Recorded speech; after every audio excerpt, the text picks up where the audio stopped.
Dear students, in the last video we discussed about resistance. That resistance means the obstruction in the flow of current, the hindrance in the flow of current. Okay, in this video we'll continue that discussion. First of all, resistance is represented like this. Okay, and then always remember that if you have a very good conductor, then a good conductor has a less resistance, whereas a bad conductor has a very high resistance. Bad conductor also means insulator. Actually, a good conductor is the one which allows the charge carriers to pass through it at such an ease. Okay, and this is only possible if the resistance of the conductor is very less. Okay, so that's why always remember that a good conductor has a very low resistance, whereas a bad conductor or an insulator has a very high resistance. Next, units of resistance. The SI unit of resistance is ohms, and its symbol is this. This is ohm. Okay, and you know that resistance is equal to potential difference per unit current flowing. Like how much potential difference per unit the current flowing. So resistance is measured in ohms, potential difference is measured in volts, current is measured in amperes. So if I'll ask you to define 1 ohm, so how it will be? 1 ohm will be the resistance of the conductor which will be offered by it when the potential difference of 1 volt is applied across its two ends and the current flowing through the conductor is 1 ampere. Right? So this is 1 ohm. Next, we have few numericals also. So question number 1, how much work is done in moving a charge of 2 coulombs across 2 points having a potential difference of 12 volts? So how the things go on? See, you have 2 points A and B. These 2 points are having a potential difference of 12 volts. Okay, and you have to carry a charge of 2 coulombs from point A to point B. Can you tell us how much work in actual you will have to do? First of all, what is potential difference? Potential difference is work done upon charge. Potential difference is work done upon charge. So work done will be equal to potential difference into charge. So this is how the situation is. Work done is equal to charge into potential difference, where charge is given to be 2 coulombs, potential difference is given to be 12 volts, and this is how you find out the work done. Question number 2. How much current will an electric bulb draw from a 220 volt source if the resistance is 1200 ohms? Very simple. They are telling you that the potential difference is 220 volts, resistance is 1200 ohms. Can you tell us how much current will flow? Now you know that if resistance is given, potential difference is given, then Ohm's law can be applied, which is V equals to IR. So I will be equal to V upon R. So this is how I calculate the current. Next, how much current will an electric heater draw from a 220 volt source if the resistance of the heater is 100 ohms? The same concept, again the current has been asked, and current is potential difference per unit resistance. So this is how you are going to calculate. Next question. Next question is, the potential difference between the terminals of an electric heater is 60 volts when it draws a current of 4 amperes from the source. Okay, so when the current is 4 amperes, the voltage is 60 volts. So you can find out the resistance over here. Resistance equals to V upon I, and this comes out as suppose 15 ohms. Now the resistance of the material does not change, it's a constant. So what current will the heater draw if the potential difference is increased to 120 volts? Now, if the potential difference is from 60 volts, it has been increased and it has become 120 volts. Can you tell us what will be the current? Point number one, this question aims to teach you a concept that resistance is a constant of potential difference and current. Though you might be increasing the potential difference, and that's why you might be increasing the current as well, but the resistance is going to be the same as long as the conductor is same, the dimensions and the size of the conductor is same. So that's why the things go like this. So resistance will be the same as it was in the earlier case. It's a constant, no? So new current will be V dash upon R, where V dash refers to the new potential difference and R is the same. So 120 volts divided by 15 ohms, and you're going to get 8 amperes as the current. So this is the numerical. I am giving you two numericals to solve. I'm going to dictate them and you're going to find out their answers and of course going to tell me in the comments. The question is, calculate the potential difference required across a conductor of resistance 5 ohms to make a current of 1 ampere flow through it. Okay, so this is your first question. Next question is, a torch bulb when cold has 1 ohm resistance. It draws a current of 0.3 amperes when glowing from a source of 3 volts. Can you tell us the resistance of the bulb when glowing and explain what is the reason for the difference in resistance? The reason is, I'll tell you, resistance changes with temperature, right? So you just do the numerical part and let us know what you have got. Next concept is factors on which a resistance of a conductor depends. Okay, so on what factors do you expect the resistance to depend? Okay, so resistance means hindrance to the flow of current. Okay, obstruction to the flow of current. When a current is flowing through a conductor, which means charge carriers are flowing through a conductor, then those charge carriers will suffer collisions with the atoms of the conductor and somehow they'll lose their kinetic energy and they get momentarily stopped. And this is how the resistance comes into picture, right? So next concept is, on what factors does the resistance of a conductor depend?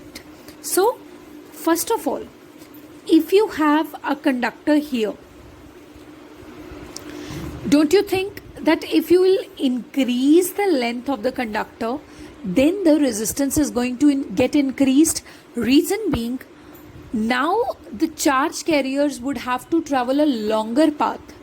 And since they will have to travel a longer path, don't you think they'll suffer more collisions in between their way? Don't you think that they'll lose their kinetic energies more often when the length is increased? Of course, yes. So this means the resistance of the conductor increases when you choose to increase its length. So resistance is directly proportional to the length of the conductor. It's as simple as that. Next concept. Don't you think that if you have this conductor only and you tend to choose to increase its cross-sectional area, like you keep the length same but you try to increase its cross-sectional area. Okay, suppose the length is same but the area of cross-section is increased. In that case, don't you think more electrons will be able to enter in that wire per second? And when more electrons are entering in the wire per second, so more electrons are eventually leaving that wire per second. So this means charge flowing per second has increased to a considerable extent.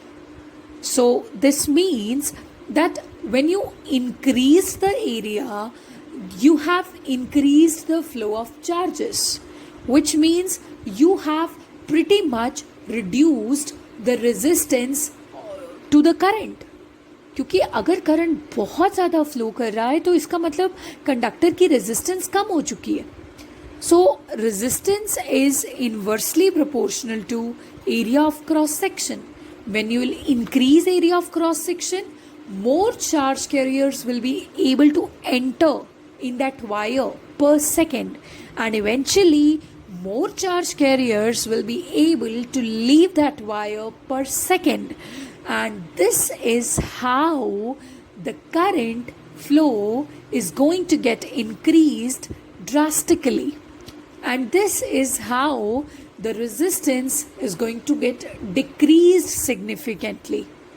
So R is inversely proportional to area, and when you choose to combine these two factors, you are of course going to get R directly proportional to L upon A. Just combine, just multiply.